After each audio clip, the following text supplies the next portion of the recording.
A young woman leaves her rural home in KwaZulu-Natal and heads to the City of Gold in search for a better life. A few months later, her lifeless body is found at a dump site with her throat slit. Suspicion quickly turns to her employer, a nurse whose husband had 2 years prior also been murdered in cold blood. This is the story of Busiswa Nxumalo. Let's get into it. Busiswa Nxumalo was a 21-year-old young lady from KwaNongoma in KwaZulu-Natal, and she left her home sometime in 2021 to seek employment. Like so many young women from rural areas, she had moved to Joburg in search for greener pastures, hoping to earn money to help her family back home. Busiswa thought she became lucky when, quickly after moving to Joburg, she got employed as a domestic worker by Sithembile Fulu, a 48-year-old nurse who worked at a clinic in Alberton in Ekurhuleni. It is not known how the two women had met each other or who had referred Busiswa to Fulu. What Busiswa did not know was that although she thought herself lucky for getting employed, the employer was allegedly plotting something sinister. Not long after Busiswa moved into her home in Lenasia South, Fulu began taking out insurance policies on her name, 3 in total, and with herself listed as the sole beneficiary of those life insurance policies. She began on the 7th of August 2021, where she took out a 2 million life cover as well as 30,000 funeral cover from Kim Price Insurance. 2 days later, on the 10th of August 2021, she took out another 2 million life cover and 30,000 funeral cover, this time with Stengen Insurance. Then a month later, on the 10th of September 2021, she took out a third life policy, 2 million rands life cover, as well as 100,000 rands funeral cover with outsurance. In addition to the 3 life insurance and funeral cover policies, Fulu also added Busiswa to her own funeral cover as if Busiswa was a member of her family. And she did this with FNB Life and increased the benefit from 10,000 rands to 50,000 rands. So the life insurance policies totaled 6 million rands. 3 months later, on the 18th of January 2022, Busiswa's lifeless body was discovered at a dump site in Lenasia South. Her throat had been slit. Her family, as you can imagine, was devastated by this news. However, what made it even more devastating was what Fulu explained to them when she called them to inform them that their daughter had been killed.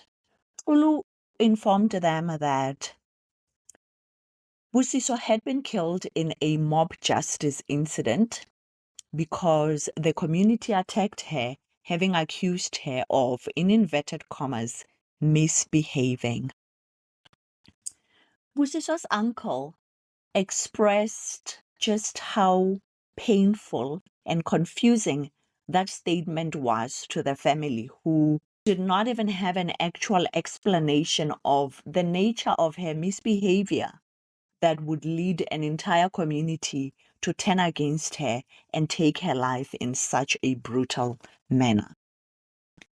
In addition to the family being told that their daughter had been killed in a mob justice incident, their ordeal also included several lies and manipulation by Fulu, who seemed to enjoy tormenting the family. According to Busiswa's uncle, Njabulo, Fulu first arranged to meet him at the morgue when Njabulo came from KwaZulu-Natal to come and identify Busiswa's body in a Johannesburg morgue. Fulu indicated that she would meet with him at the morgue to identify the body together. However, Njabulo got there and Busiswa did not turn up. She later called Jabulo and stated that because she was not there to identify the body, she would come with him to help wash and prepare the body for a funeral, which in South Africa is common practice in various cultures for families to go and prepare the corpse of their family member for a funeral. And Jabulo showed up to the morgue to wash the body, but once again, Xulu did not show up.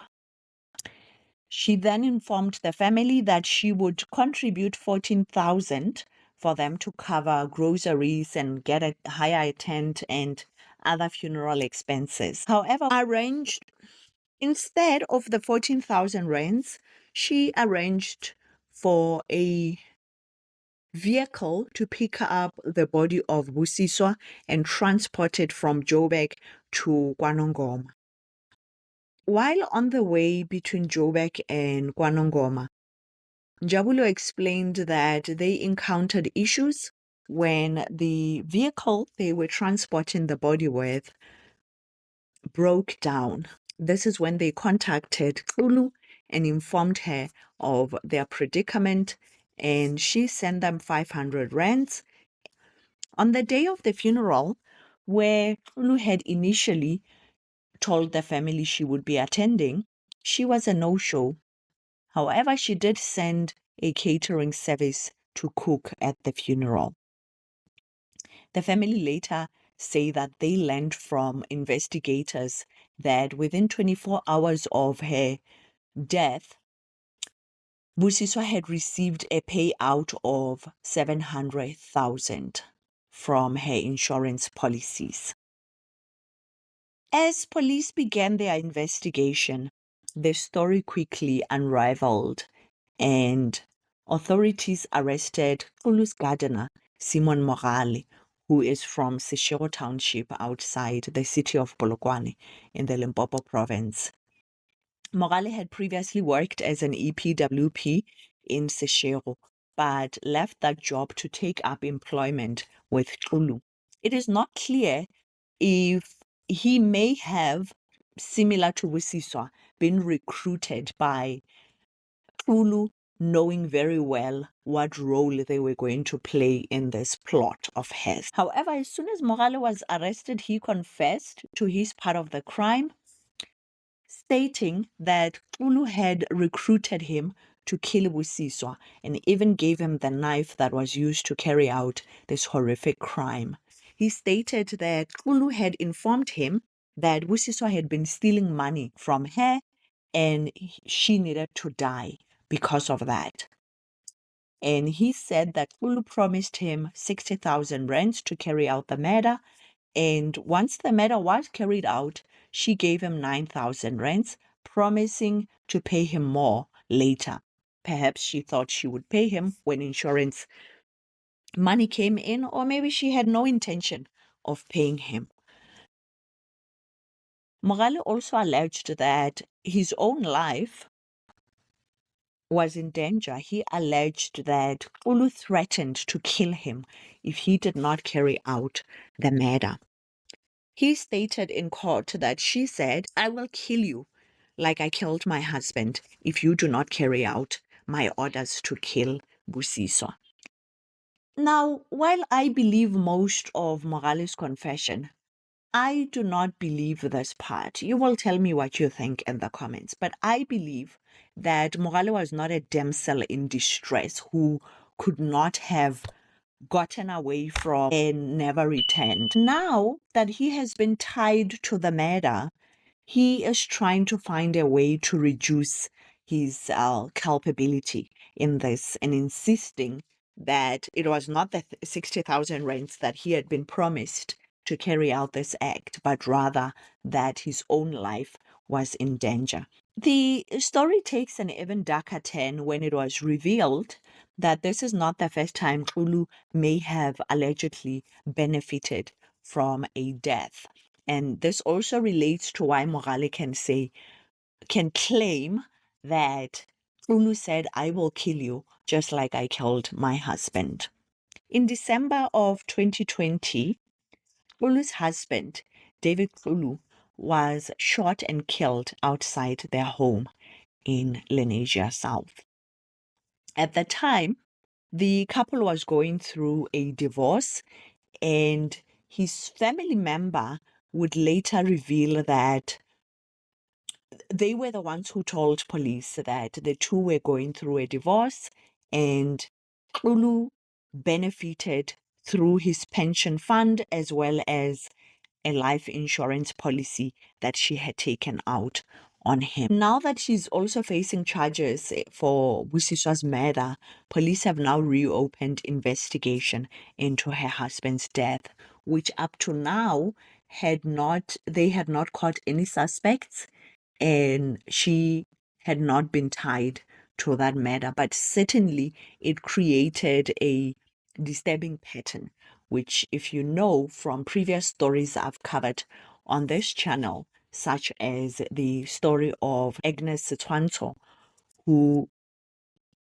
killed various family members to benefit from their life insurance policies, you will know that usually by the time these life insurance murderers are caught, they would have killed several individuals that were connected to them one way or the other and claimed from insurance.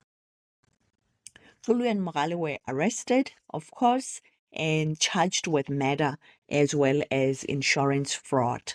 This case has been transferred to the Johannesburg High Court, where the trial is ongoing. This investigation has also exposed not only a horrifying act of violence, but also how vulnerable domestic workers can be, where one leaves their home to join as a stranger, to move into someone's home in the hope that they are going to be safe. And in addition, it also once again exposes how serious the life insurance matters have become in our country. What are your thoughts on this case? I would like to hear what you think.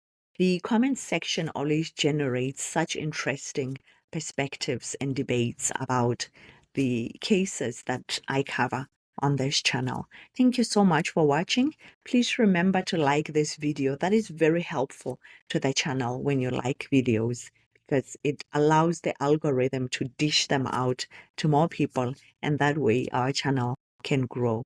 Thank you so much, and I hope to see you in the next one.